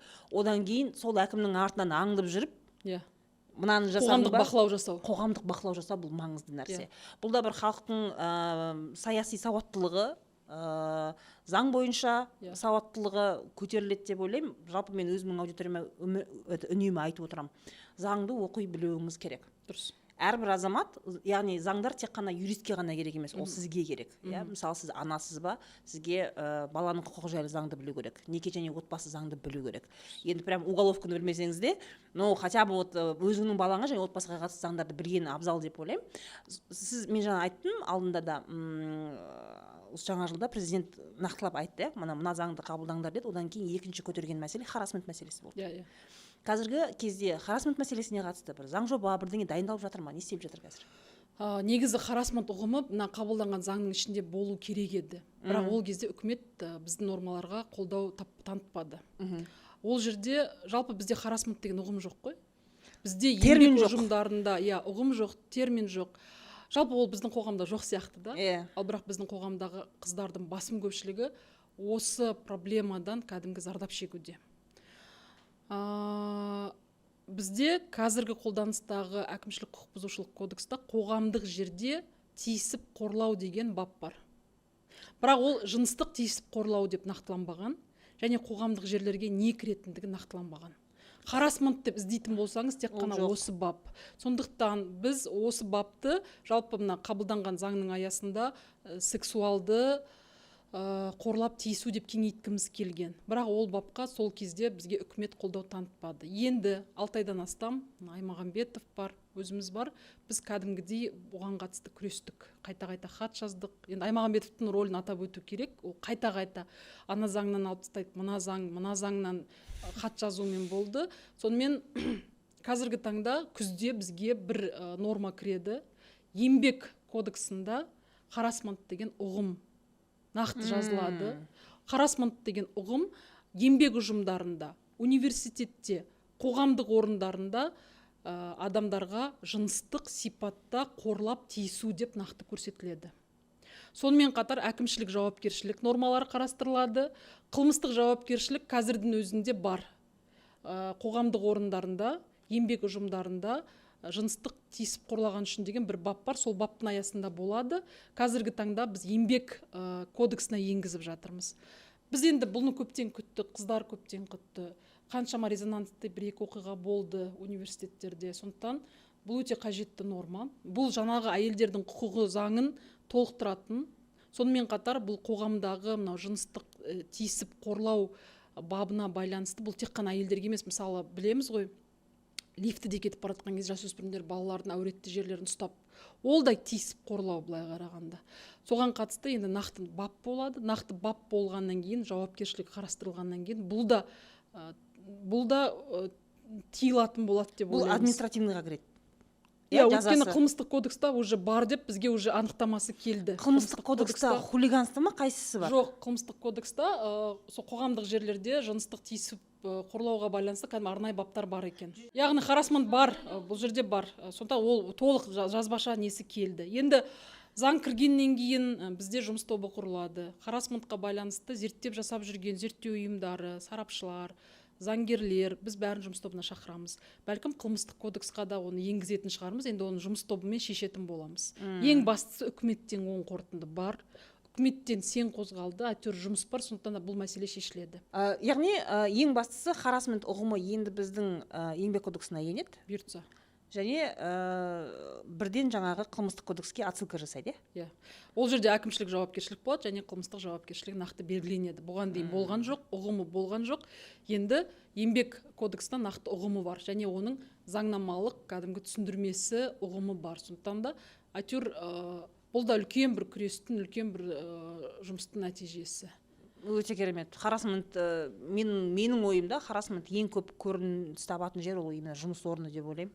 Сол арқылы қыздар өздерінің құқықтарын қорғай алады. Тағы да сізбен талқылағым келген мәселе ол сталкерство, иә, ізіне түсу. Ана соңынан қалмайтын жігіттер, соңынан қалмайтын бывшилар.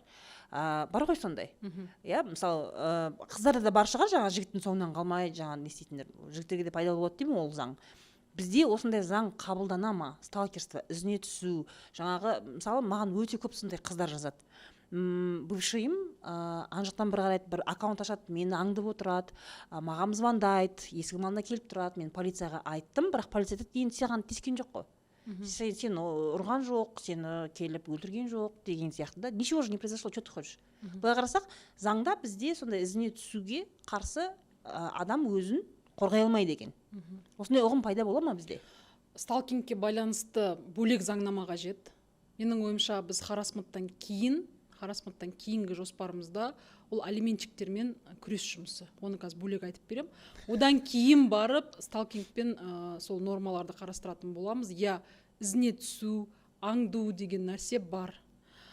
Қазіргі таңдағы мына қабылданған заңда 98 прим 3 деген бап енгізді қылмыстық кодексқа.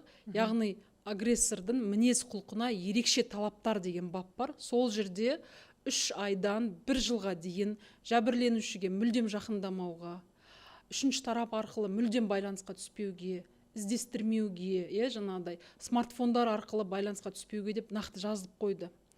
Яғни бұл сталкингтің алғашқы несі бар, нормалары бар. Енді әрі қарай сталкингтің түрлері қалай болады? Мысалы, кешегде біз білеміз, Атырау бір қалада әйелді таңертең есіктің аузында күтіп тұрып, жаңағыдай пышақтап кету. Ақтөбеде болды. Иә, Ақтөбеде болды, Атырауда болды. Ақтөбеде эндокринолог қызды өлтіріп кетті. Яғни бұл мәселелер бар. Сол мәселелерге байланысты жазаны күшейту мәселесі тұр. Және бұл сталкинг, яғни бұл зорлық зомбылық көрсету арқылы тұрмыстағы зорлық зомбылық негізіндегі аңду, ізіне түсу деп, яғни бапты осылай квалификациялау қазір қажет болып тұр. Менің ойымша бұл харассменттан кейінгі сол этапы болады деп ойлаймын. Алиментштерге не дейсіз? Алиментштердің проблемасы 22 миллиард болды. Төленбеген алимент. Бұл үлкен бюджет. 22 миллиард деген не деген сұмдық былай қарасақ та. Бірақ қарап отырсақ, қазір заң өкілдері ұстай алмай отыр. Алимент төлемейтін ер азаматтар бүкіл дүниесін өзінің анасына, туысқандарына жазып жібереді. Сол баяғы жақсы өмірін сүре береді, бай өмірін сүре береді. Сол мысалы машинасын бауырының атына жазады, бірақ сол қымбат машина мініп жүре береді. Ал әйел баланы асырай алмай алиментке берсе минимальный заработный платадан жағында бір 10 мың теңге, 15 мың теңге төлетеді, оны көріп отыр. Бұндай ситуация өте көп. Менің құрбыларым бар осылай айтып отқан. Не істейсіздер қазір? Қандай шара бар бұл кісілерге? Бұл жерде біздің тарапымыздан, біз енді қазір екі жолын көріп отырмыз, бірақ Конституциялық сотпен әлде де бұл туралы талқылаймыз. Конституциялық соттың төрағасы Эльмира Азимовамен біз нақты осы мәселе бойынша үнемі байланыстамыз. Маусым айының аяғында олар бірінші өздерінің қаулыларын шығарды. Бірақ одан бөлек енді біздің ұсынысымыз қандай? Біздің ойымызша мемлекеттік алиментті өндірудің мемлекеттік қоры құрылуы қажет. Мысалы, әйел өзінің бұрынғы күйеуінен алиментті өндіру үшін оған уақыт керек. Ол сотқа жүгінеді, Иә. ол адвокат жалдайды. Мысалы, ол өзінің мойнындағы баланы тәрбиелей ме, әлде осы шаруалармен жүре ме? Шын айтқанда, соңында жеңіліп қалады. Ештеңке айта алмайды, дәлелдей алмайды. Ал мемлекетте мемлекеттік қор болса, мысалы, жақын ТМД елдерінде бұндай тәжірибе бар. Ол тәжірибе жақсы жұмыс жасап тұр. Мемлекет өзінің жаңағы алиментті төлемей жүрген адамды нақты бақылай алады. Онда ресурс та бар, онда механизм де бар, және алиментті өндіре алады. Сондықтан да біз осы тетікті ұсынғанбыз, бірақ қазіргі таңда Әділет министрлігі бұл тетікке қарсы. Әділет министрлігі, яғни бұл ертең мемлекеттік бюджетке үлкен салмақ түседі. Кім алиментшіліктердің артында жүреді? Қандай үйім жүреді? Бұған кім қарастыру керек? Яғни бұны өндіріп алуға байланысты нақты механизмдер жетілдіру керек деп бізге қарсылық танытып тұр. Бірақ біз октябрьге бұған қайтып келеміз. Қазір уже олар қайттан қарастырып жатыр. Үкімет тарапынан ұсынылған норма алиментті төлемей жүрген азамат, соның жұмыс берушісіне әкімшілік жауапкершілік енгізу. Мен енді шын айтсам оған қарсымын. Мысалы, сіз үлкен корпорацияның басшысысыз. Сізде 5000-нан астам адам жұмыс жасайды. Оның ішінде мысалы бірнеше алиментшіктер бар екен. Сіз оны қайдан білесіз? Ол алиментшік, ол жаңағы дүния мүлкін тума-туысына жазып қойды. Өзі қарыз екеніне. И ол емес жауапкершілік сізден алатын болса, мысалы. Мне кажется, әділетсіз. Бұл норма жұмыс жасамайды. Бұл әділетсіз. Ертең жұмыс беруші алиментшікпен қосып, алиментшігін жаңағыдай қорғайтын болады да, ол бәрі тетігін табады да. Соңындағы нәрсе не? Соңындағы нәрсе алиментін өндіре алмай жүрген әйел сол алиментті алу керек. Ол алимент балаларға бағытталу керек. Мәселе сол ғой.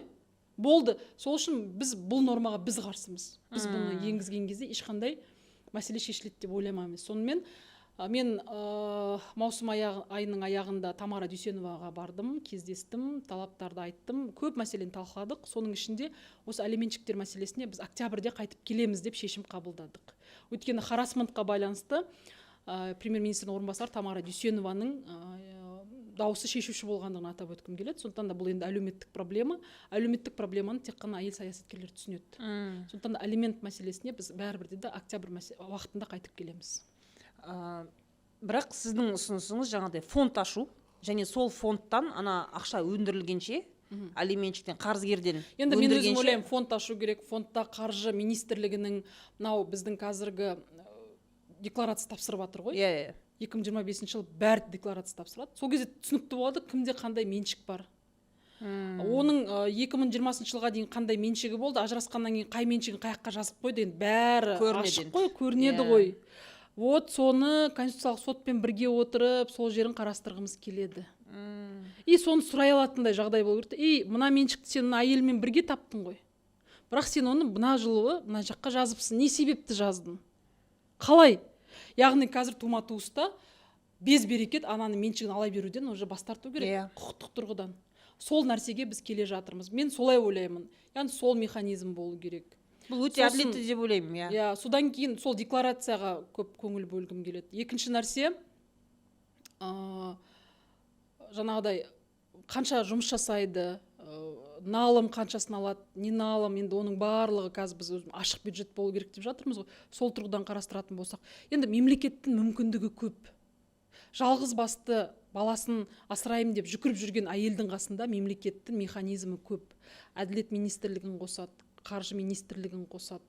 Сонымен қатар жаңағыдай бүкіл органдарды қосады. Бәрі бірге соны жасайды. Сондықтан да бұл жерде бізге қазір Конституциялық сотпен отырып, адамның құқығына қайшы келмейтін нормаларды талқылап, сол ортақ бір пікірге келу.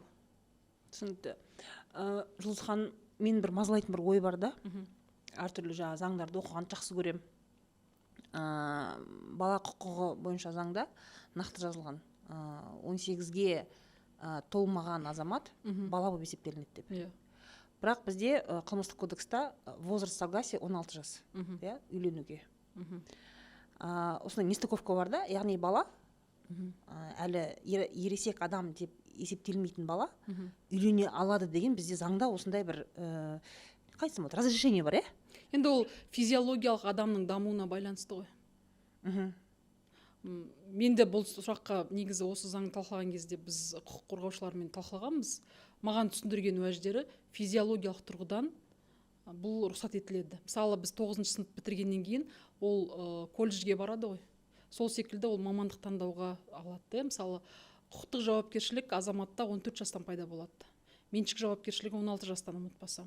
Яғни бұның барлығы халықаралық стандарттарға сай, халықаралық тәжірибеге сай, және де адамның физикалық, психологиялық дамуына байланысты деп көрсетті.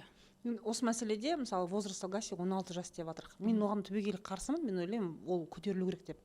Неге? Өйткені 15-16 жаста тұрмысқа шығып жатқан қыздар бар, бала әлі. И бұл біздің заңда, былай қарасақ, ата-анасының рұқсатымен үйлене алады деген нәрсе өте көп.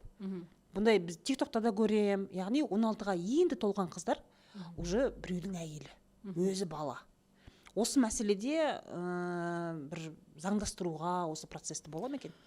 Бұл енді қазіргі таңда мына мектеп жасындағы ерте жүктілік проблемасы өте өзекті болып тұр. Ол проблеманы әрине мемлекеттік орган, оқу ағарту министрлігі, денсаулық сақтау министрлігі өз деңгейін жасыруға тырысады. Бірақ енді ол жасыруға мүмкін емес. Қазір статистика өте қатты белең алып бара жатыр. Сонымен қатар тастанды балалар, бұл жерде бұл нені көрсетеді? Бұл бірінші тәрбие мәселесі. Енді ер азаматтардың да тәрбиесін көп қарау керек.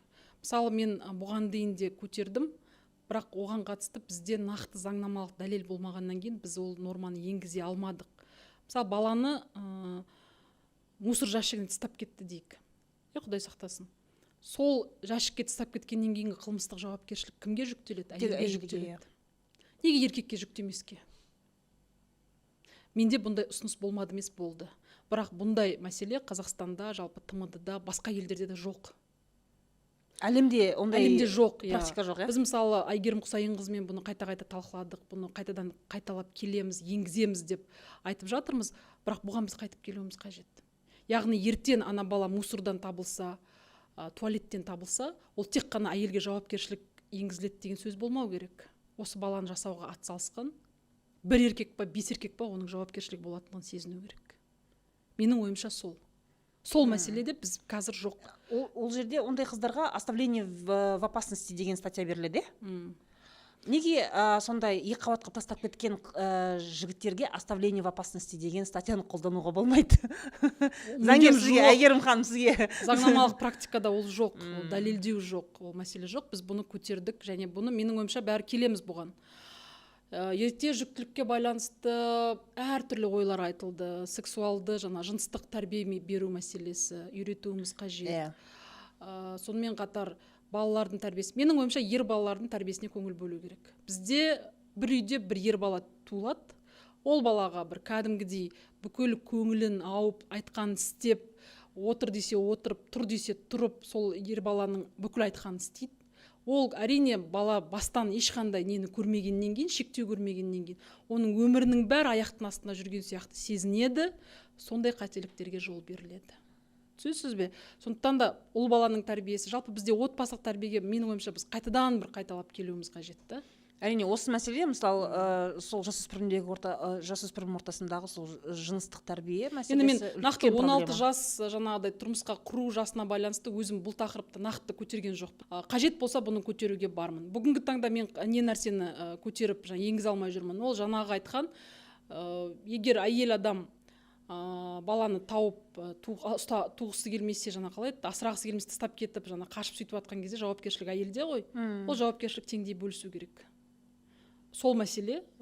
Сонымен қатар бізде алып қашу мәселесі бар да. Бізде алып қашуға байланысты бап жоқ, өйткені оны көпшілігі дәстүр деп санайды. Оны ешкім мойындағысы келмейді. Бірақ келісіммен үйлену бар. Келісіммен алып қашу деген бар. Ол басқа нәрсе. Ол басқа нәрсе. Бірақ оны заңдастыру керек. Оның да бір құқықтық формасы болу керек. Бірақ еркінен тыс, сабаққа бара жатқан жерінен, көшеден ұстап алып қашып кетіп, оны әртүрлі манипуляция жасап, әйтеуір үйлендіріп, мысалы, талай адамдарды білеміз, өзінің үйіндегі кеміс баласына осылай әйел алып беріп, сондай. Сол нәрсеге тоқтам жасату керек. Біз бұл жолы оны көтере алмадық. Сонымен қатар қылмыстық кодексте осындай адамды ұрлауға байланысты екі тарап бір-бірімен келіссе, қылмыстық іс қозғалмайды деген нәрсе бар. Соған да өзгеріс енгізу керек. Еркінен тыс некеге байланысты адамды ұрлауға фактісінде осындай деп айтылып керек. Қазір адам құқықтары жөніндегі уәкіл бұны айналысып жатыр. Біраз заңгерлер бар, оның ішінде Әйгерім Құсайынқызы бар. Біз енді бұны да бір жағына шығамыз. Қоғаммен бұны талқылаймыз. Бұған да қоғамның дайындығы керек. Қоғамның бұл мәселелерді қабылдауға байланысты нақты қоғамдық бір сұраныс керек. Сондықтан да бұған да біз келеміз. Мен бұл мәселені көтерген себебім 16 жаста, мен сол заңды ашып қарағанда 16 жаста үйленуге болады, егер де екеуінің ортасында бала болса, немесе аяғы ауырласа деген. Бірақ та мен көретінім, по факту көретінім, оларда ондай бала болмаса да сондай жаста үйленіп кететін жағдайлар бар. Бала жоқ, кәдімгі той жасап, бүкіл ауыл күшті қылып 16-дағы қызы тұрмысқа беріп жіберетін жағдайлар бар. Осындай мәселеде тоже егер көтеретін болсаңыздар, информационная поддержка от меня десең. Ақпараттық поддержка, өйткені өте үлкен бұл проблема. 16 жастағы қыз отбасылы болуға дайын емес деп ойлаймын. Ол бала ол әлі. Тем более бізде заң бойынша осындай мәселе бар. Так, брачный возраст туралы айттық, заңды айттық. Енді саясаттағы әйел мәселесін сөйлескім келеді. Мен саясаттағы әйел, сіз туралы, сізді кейс ретінде айтқан кезде эфирді тыңдап отырды да, шамалы уақыттан кейін маған қыздар жаза бастайды. Әйелдер, мысалы, менің замандастарым жаза бастайды. Кезінде мен жас кезімде саясаткер болғым келген, бірақ қазір есіме түсіп отыр, сондай арманым болғанын дейді да. Неге мен сол кезде бармадым? Жалпы қыз баласына саясатқа бару деген нәрсе, ол бір қыздың жұмысы емес сияқты. Әйелдің жұмысы емес сияқты. Менің жасымдағы 40-тағы, 35-тегі әйелдер баяғы өзінің арманын есіне сүрсе, мен де саясатқа қатысқым келеді, аздап болсын бір өзімнің үлесімді қосқым келеді деген әйелдерге қандай кеңес беретін едіңіз? Саясатқа фальштың қажеті жоқ. Сенде шын біліктілік бар ма? Сен мына бір мәселені шешуге табандылығың бар ма? Мәселе шешу да өте қиын. Өйткені мысалы парламенттің депутаты ретінде сізде тек қана заң шығару құзыреттілігі бар. Бірақ сіз халықтың өкілісіз. Халықпен кездесіп, халықтың мұң-мұқтажын тыңдау сіздің нақты міндетіңіз. Енді тыңдағандағы сол мұң-мұқтажына сәйкес шешім қабылдату, ол шешімді қабылдайды үкімет. Ал үкіметке қабылдату үшін, сіз түсініп тұрсыз, сіз қандай білікті болуыңыз керек, қандай талабыңызды орындататындай, енді құр айқай, құр жаңағы сөйлей беру, одан түк шықпайды. Кейде айқайламай-ақ шештіретін сондай бір күш керек болады. Оның бәрі біліктілік және оның барлық тәжірибемен келеді. Сондықтан мен бір нәрсе айтқым келеді. Бізде кейбір қыздар бар, әйел болған үшін келем, жаңағы прическа жасап жүрсем, әдемі киініп жүрсем деп жүреді, бірақ оның барлығы бүгінгі таңда ол Қазақстан үшін қажет емес. Қазақстан ол не үшін қажет? Мысалы, сен ертең немерелерің, балаларың, шөберелерің осы елде тұрсын десең, өзіңнің болашағыңды, өзіңнің ұрпағыңның болашағын осы елмен байланыстырсан, онда саясатқа бар. Барғанда уақыт өткізбе. Барғанда сен нақты қолыңнан не келеді? Заң шығара аласың ба? Заң шығар. Үкіметте отырып бір нәрсені дұрыстай аласың ба? Соны дұрыста. Қаулысын өзгерте аласың ба? Қаулысын өзгерт. Ауылдағы жағдайды көріп тұрып, қолыңда сол билікті сезініп тұрып, кішігірім болса да бір нәрсе жасауға қауқарың жете ме? Онда бар. Ал жалпылама адамның санын көбейту үшін оның қажеті жоқ. Біз 30 жыл одан өттік. Жаттанды сөздер айтып, әдемі фон үшін жүріп, массовка болудың кезеңінен Қазақстанның саясаттағы әйелдер өтіп кетті. Енді саясатқа баратын әйелдер, олар біліктілігін шыңдап, мінезін кәдімгідей шыңдап, тек қана табандылықпен, күрескерлікпен барады, болды. Қалғанына онда просто жүреді, болды. Бүгінгі менің сөздеріме ренжуі мүмкін, басқа да болуы мүмкін, бірақ мен оны нақты өзімнің жүрегімнен, санамнан өткізіп айтып тұрмын. Келсін қыздар, мен қолдауға дайынмын. Мені қолдаған әйел адамы жоқ, мен оны да айтуға дайынмын. Бізде әйелдерге жау. Мен оны түсіндім. Осы жылғы 3,5 жылғы саяси менің қызметім әйелден гөрі ер адамның қолдайтындығын, әйелден гөрі ер адамның жақын екендігі мен талай уақыт көрдім. Оны айтудың да қажеті жоқ. Бірақ дегенмен дәл қазір мен өзімнен кейін бір 10 қызды тәрбиелегім келеді. 5 әйелді мәжіліске әкелгім келеді. Және ол әйелдер ертең жұлдыздың мектебінен өттік. депутаттық сауалдар осындай, үкіметке талап қою деңгейі осындай болса, онда менің нақты бір міндетім, саясаттағы парламентарий әйел ретіндегі міндетімнің орындалғаны. Қазіргі таңда бізде Аманат партиясында әйелдер қанаты құрылды. Аманат партиясының негізгі трансформациясы осы әйелдер қанатының құру. Ең басында мені шақырып Жұмағазиев айтқан, Эльдар, әйелдер қанатын құрамыз деп. Мен күлдім сол кезде. Қойыңызшы дедім. Ұят емес пе? Қалай сонда? Ол вообще несерьезно деп айттым. Бірақ кейін әлемдік деңгейді қараймыз, Германияның саясаткерлерін қараймыз, басқаларын қараймыз, әйелдің қанаты қажет екен. Бірақ әйелдің қанаты ол тек қана атрибутика емес, шын саясатқа келетін әйелдерді дайындайтын болса, саясаттағы шешімін таппаған мәселелерге зерделеп, талдау мәселелеріне көмектесетін болса, әйелдер қанаты қажет. Былтыр біздің әйелдер қанаты құрылды, оның нақты төрайымы белгіленді, бекітілді, Шолпан Каринова. Одан кейін бізде 10 бағыты айқындалды. Мен мысалы саясаттағы әйелдердің шешімін қабылдауға қатысуымен ықпалы деген бағытты тең төрайыммын. Менің қасымда Салтанат Пархатқызы, президенттік үміткер болған әйел. Біз жаздың күні томирис өткіземіз. Биыл бұл 3-ші поток. Осы потокқа қатыса алады қыздар. Қазірдің өзінде құжаттарын тапсырып жатыр. Бұны Конрад Аденауэр қорымен бірлесе отырып, Мәдениет және ақпарат министрлігімен бірлесе отырып өткізіп жатырмыз. Бұның мазмұнына байланысты жыл сайын түрлендіріп жатырмыз. Бундестагтан депутаттар келеді. Германия елшілігі қолдайды. Сонымен қатар біз өзіміздің кейсіміз тұрғысынан қарастырамыз. Енді қазір одан кейін мен бір үлкен платформа құрып, осы әйелдердің өткен 3 потогы бар ғой, соның басын қоса алмай жүрмін. Уақытым болмай жатыр. Бірақ осының басын қосып, қыздарды бір електен өткізіп, ең біліктілерін, ең мықтыларын, бір нақты дайындығы бар, сондай азаматтарды таңдап, бір ортақ неге қосқымыз келеді. Шын айтқанда біз жетелеген ешкім болған жоқ. Керісінше күлкіге айналдыру, керісінше мініңді іздеп тұру, сынау ол басым. Оны ешқандай жасыратын қажеті жоқ, ол басым. Саясатқа келдің ба, сен жалғызсың. Саяси додада сен жалғызсың. Сүренсең де өзің, сүрінбей аман сау өтсең де өзің. Сондықтан бұл жерде ертең жаңағыдай дайындықсыз келіп, осы жерде дайындалам деген ол қате пікір. Қазір уақытың бар ма? Әлемдік деңгейде саясатқа баратын әйелдер оқиды. Мысалы, үлкен университеттердің жанында саясатқа баратын әйелдерді дайындайтын орталықтар бар.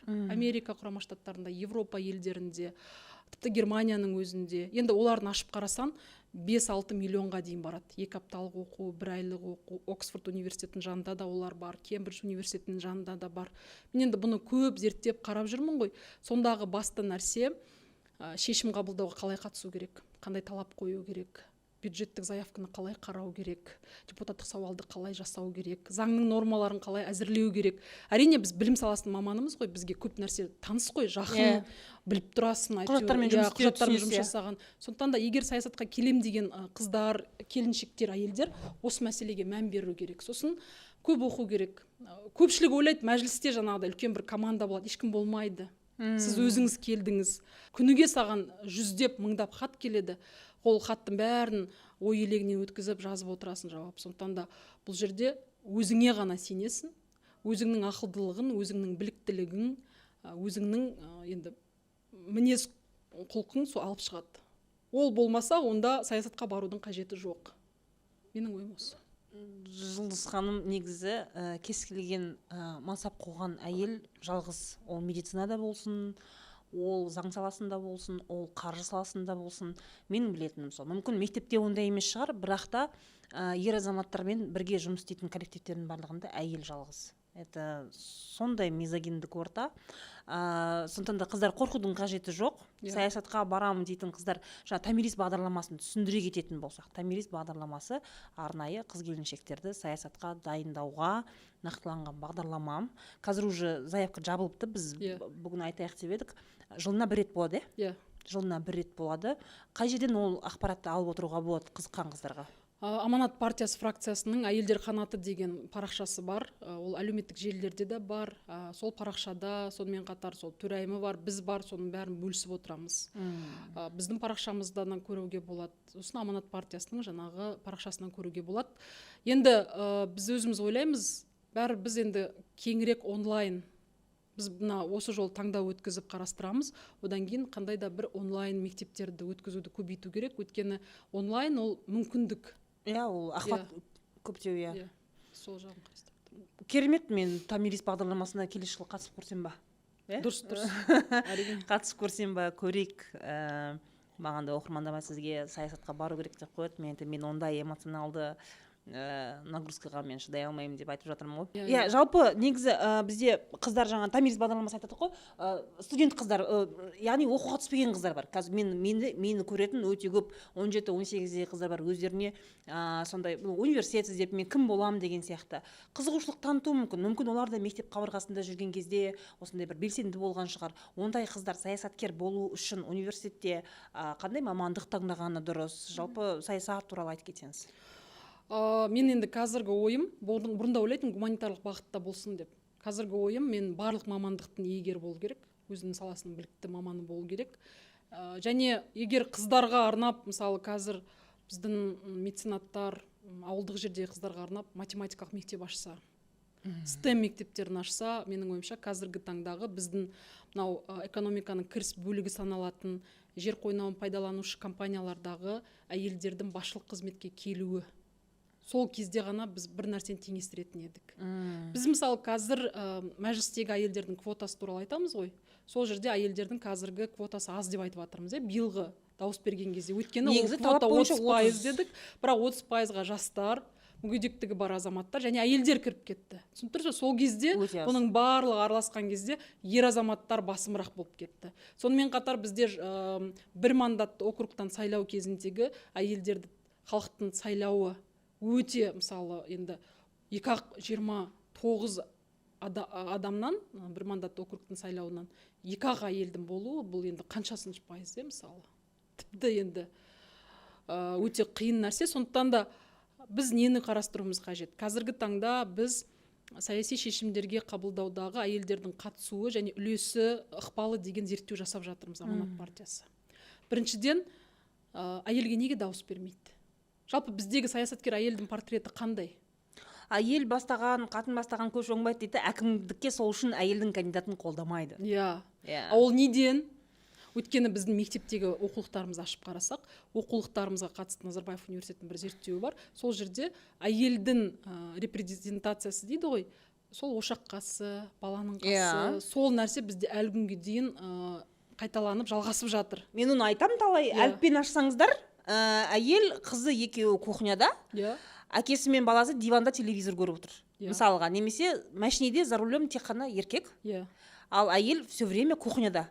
Андай әдемі гүлді көйлек киіп алып, ол тек қана кухняда. Вот осындай да. Осының әсерінен деп ойлаймын, бізге жалпы әйелдік мамандық бар, қыздар сендер саясаткер болмайсыңдар. Қайдағы саясаткер, мысалы бір сол 18-дегі қыз әке-шешесіне келіп, мен саясаткер болатын болдым, мен осындай оқуға түсемін деген, сен жындысың ба деп күледі оған ше. Ол қыздың жұмысы емес, ертең күйеуге тиіп, ешкім сені күйеуге алмайды деп айтқан сияқты. Бір жағынан сіздің келгеніңізге қуанып отқан себебім де содан да, өйткені сіз саясаткер әйелсіз, сіз отбасылысыз, сіздің бала шағаңыз бар. Яғни бұл сондай бір қорқынышты мамандық емес. Жаңағы айтқанымыздай әйелдердің бұл яғни әйел мамандығына, әйелдің саясаткер болуына, яғни біз оқудағы системадан бастап өзгеріс жүргізуіміз содан өзгеру керек, оқулықтарымызды өзгерту қажет. Сонымен қатар тәрбиені өзгерту керек. Жалпы енді 2023 жыл мемлекет басшысының 8 желтоқсанда жарлығы шықты ғой, әйелдер мен ерлердің теңдігі. Адам құқықтары туралы жарлық, соның ішінде әйелдер мен ерлердің гендерлік теңдігі деген мәселе қарастырылды ғой.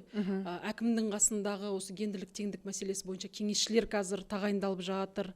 Осы квотаға байланысты мәселе теңдей қарастырылып жатыр. Яғни құжат тұрғысынан, заңнама тұрғысынан бүкіл тетіктер қабылданып жатыр. Енді оның орындалуын бақылау. Сонымен қатар жалпы енді өзіміз талап алу керек қой, былай қарағанда. Бірақ бізде бір қазақы орта ауылдар бар. Олар емес, енді менің ойымша қазір қаладан басталады, қалада мектептерден басталады, содан кейін сен қозғала бастайды, үлкен ауылдарда, аудандарда жайлап өзгере бастайды. Бірақ бірінші ол білікті болу керек, сабақты жақсы оқу керек. Енді мені мұғалім ретінде мүмкін қазір көп адам қабылдамайтын шығар, бірақ мен өзім мектепте тақтаның қасында сабақ оқымаған адамның халықтың алдында не айтатыны бар деп мен енді ойланамын. Енді білмеймін, мен ол ойымды өзгерте алмаймын. Әрине саясатта әртүрлі примерлер бар. Мектепте жақсы оқымаса да жақсы саясаткер болып кеткен. Енді оған да мен қатты не қылғым келмейді, бірақ менің пікірім, халықтың алдында мектепте жақсы оқыған адам халықтың алдында да жақсы болады. Яғни мектептегі оқу, біліктілік, білімнің сапасы өте өзекті.